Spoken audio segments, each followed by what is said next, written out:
Now, your latest news update from Western Mass News. I'm Chris Pisano with a look at your headlines. A woman accused of bringing a loaded gun inside the Springfield courthouse faces a judge.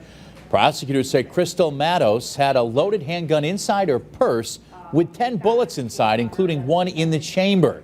She's being held without the right to bail pending a dangerousness hearing. New information in the deadly crash over the weekend on I-91 North early Sunday morning in Longmeadow. State police say the person who died is a woman in her early 20s from Springfield.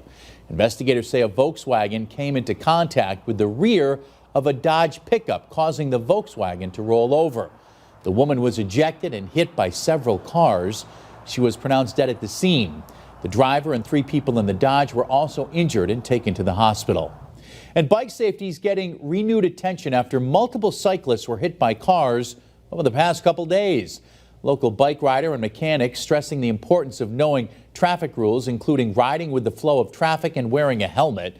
The state legislature putting a new law in effect on April 1st, requiring 4 feet of space when driving near someone who's riding a bicycle.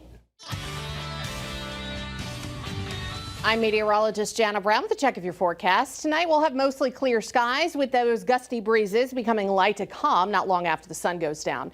Temperatures getting chilly tonight, dropping back into the upper 30s. There are a few spots up across Franklin County, northern Berkshire County that could potentially see some middle 30s and get a little frosty. However, no frost advisories issued as the growing season hasn't begun yet in the Northwest Hills.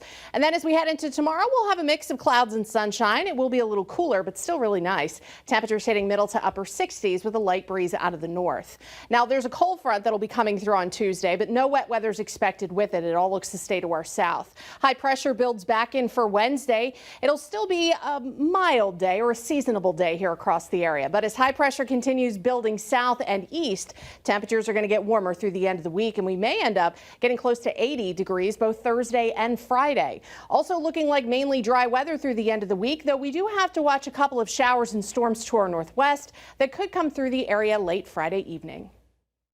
Stay with Western Mass News on air, online, and on our app throughout the day for breaking news, weather, and exclusive content.